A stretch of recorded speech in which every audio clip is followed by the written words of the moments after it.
आज दिनांक 3/12/21 को विश्व दिव्यांग दिवस के अवसर पर गया के गांधी मैदान स्थित स्टेडियम में दिव्यांग बच्चों का सांस्कृतिक कार्यक्रम एवं खेल कूद गतिविधियों का आयोजन गया के जिला शिक्षा विभाग के द्वारा किया गया। इसका उद्घाटन माननीय जिला पदाधिकारी महोदय श्री अभिषेक जी के आगमन के पश्चात दीप प्रज्वलित कर किया गया।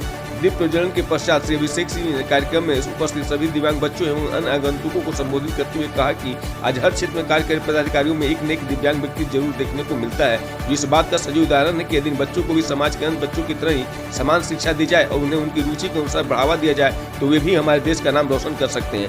कार्यक्रम में जिला पदाधिकारी, जिला शिक्षा पदाधिकारी, मुख्य अतिथिगण, विशिष्ट अतिथिगण सह अन्य पदाधिकारी भी उपस्थित थे।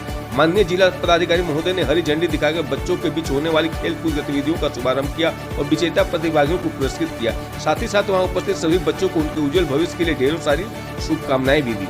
आइए देखते हैं कार्यक्रम की एक झलक को, सुनते हैं श्री अभिषेक सिंह जी की बातों को। स्वागतम स्वागतम स्वागतम स्वागतम, कैसा पावन सुहावन समय आज है, कैसा पावन सुहावन समय आज है। आप आए अतिथियों में सरताज है, आप आए अतिथियों में सरताज है। देवी की विश्व दिव्यांगता दिवस है और इस अवसर पर आज शिक्षा विभाग के द्वारा आयोजित इस कार्यक्रम में उपस्थित जिला शिक्षा पदाधिकारी महोदय, DPO SSA doctor Shakib Khan, सभी SSA के अंतर्गत संसाधन केंद्र से जुड़े हुए सभी कर्मीगण, फिजियोथेरेपिस्ट, शिक्षकगण और गया जिला के विभिन्न क्षेत्रों से आए हुए मेरे प्यारे बच्चों और बच्चियों,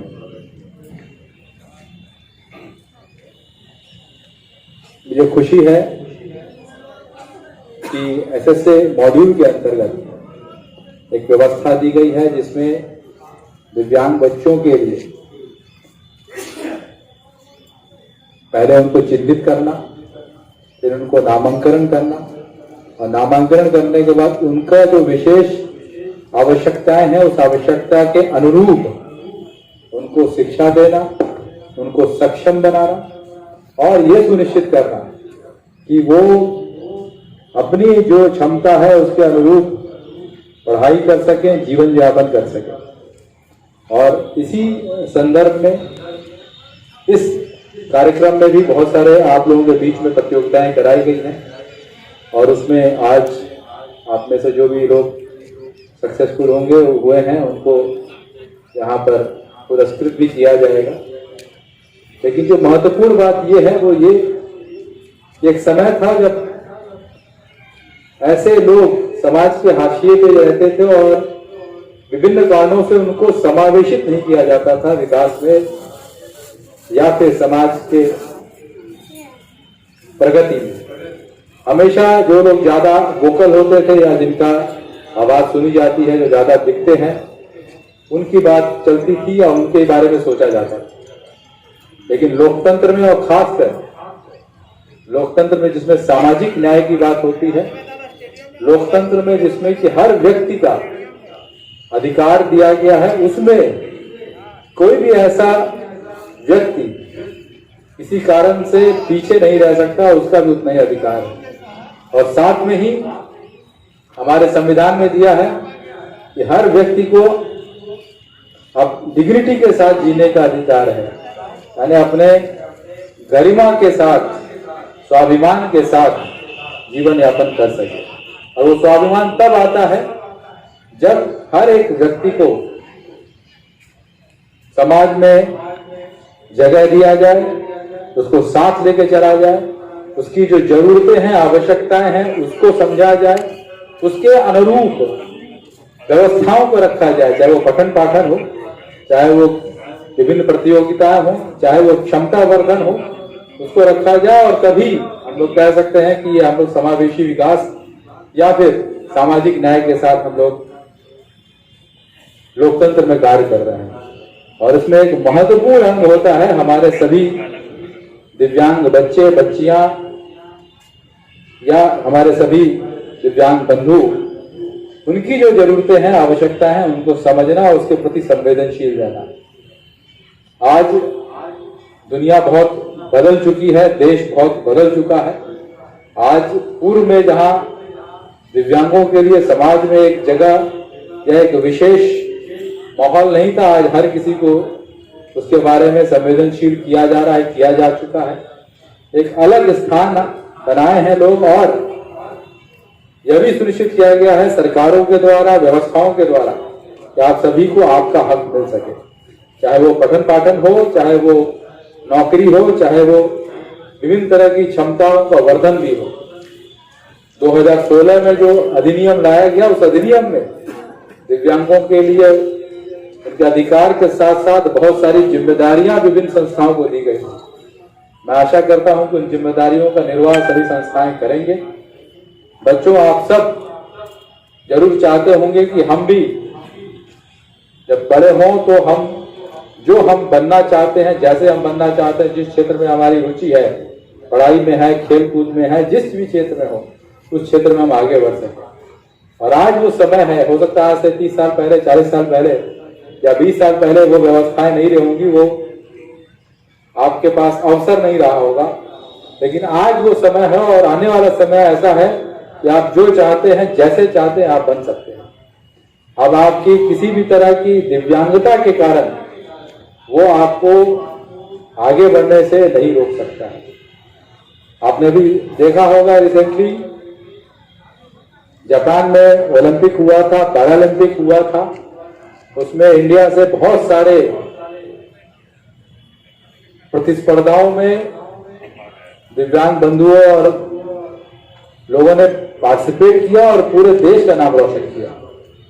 उसमें जो नॉर्मल हम लोग जो ओलंपिक जो हुआ और पैरालंपिक हुआ, भारत को पैरालंपिक में ओलंपिक से ज्यादा पदक मिले, और ये सब क्योंकि दिव्यांगों को अपने रुचि के बारे में, अपने क्षमता वर्धन के बारे में और खास सर्वोच्च क्षेत्र बढ़ने के लिए अब जो अवसर मिल रहा है वो शायद पहले से बहुत बेहतर है, या एक नया, मैं कह सकता हूँ एक नया भारत है, इसमें आपकी हिस्सेदारी भी तय है।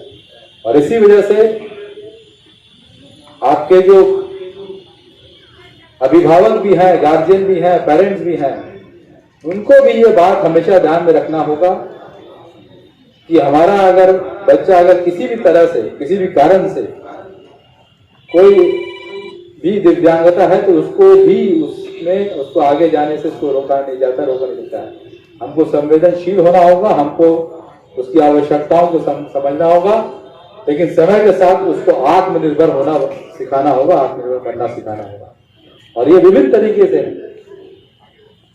साथ ही में आज मेडिकल साइंस बहुत प्रगति कर लिया है। आज से बहुत पहले होता है कि बहुत सारी चीजों को लेके हम लोग असहाय महसूस करते थे, लेकिन आज मेडिकल साइंस इस लेवल पे है कि गंभीर से गंभीर दिव्यांगता की समस्या को भी हल किया जा सकता है, या काफी हद तक हल करके ये सुनिश्चित किया जा सकता है कि व्यक्ति आत्मनिर्भर होकर या अपनी क्षमता के अनुरूप, जो क्षमता है उसके अनुरूप एक गरिमामयी जीवन यापन कर सके, इवन आय अर्जन कर सके, और कुछ जो सोच रहा है, जो प्लान किया है, वो कर सके। और इसलिए मैं आप सभी से अनुरोध करूंगा, यहाँ अभिभावक हैं, शिक्षक हैं, कि इन सभी हमारे दिव्यांग बच्चों के लिए जो भी व्यवस्थाएं दी जा सके, उनके रिहैबिलिटेशन के लिए वो सुनिश्चित करें, टाइमली सुनिश्चित करें। साथ ही में आज विभिन्न सरकारों ने नौकरियों में भी आरक्षण का प्रावधान किया है, और ये आरक्षण का प्रावधान 3 से 4% अलग अलग जगहों पर है। अक्सर हम लोग देखते हैं कि नौकरियों में सीट्स खाली रह जाते हैं, क्योंकि हमारे दिव्यांग बच्चे जो हैं, उनको या तो अपने अधिकार के बारे में पता नहीं है, या प्रॉपर सर्टिफिकेशन उनके पास नहीं है, या फिर हो सकता है कि उस समय पे उसको अप्लाई नहीं कर सके, उनके अभिभावकों को भी नहीं पता रहा। मैं आपको फिर से बताना चाहूंगा, ये सारी जो व्यवस्थाएं की गई हैं वो आप लोगों के लिए की गई। अगर आप आगे नहीं आएंगे, आपके अभिभावक आगे नहीं आएंगे, तो कहीं ना कहीं ये जो व्यवस्था है इसका लाभ आप तक नहीं पहुंचेगा। मुझे याद है मेरे बैच में कम से कम 3 ऐसे हमारे IAS ऑफिसर बैचमेट थे जो दिव्यांग थे और उस टाइम पहली बार ये रिजर्वेशन मिला था और उनका हमेशा कहते थे कि मैं कभी नहीं सोचा था कि मैं आज आप लोगों के साथ भी यहाँ ट्रेनिंग करूंगा, क्योंकि मुझे लगता था कि मैं हमेशा हर चीज में तो लोगों को अलग तरीके से मुझे देखते तो मुझे लगता था मैं कभी भी उस लेवल तक नहीं पहुंच पाऊंगा।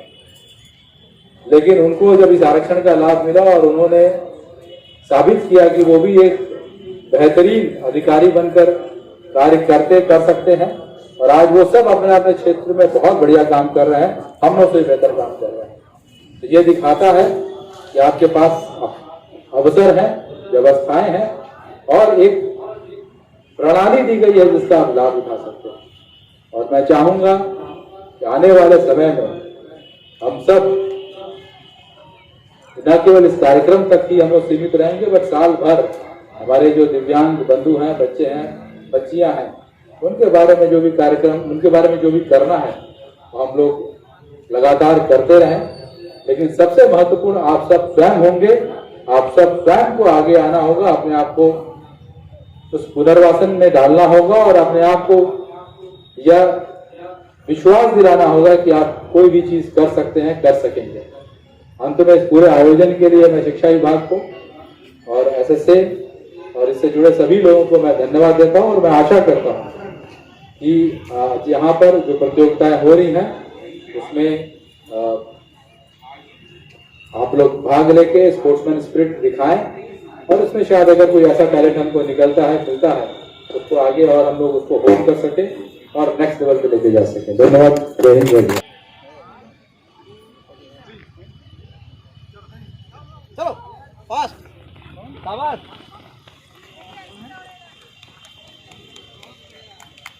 ताली बजाते रहिए, ताली बजाइए।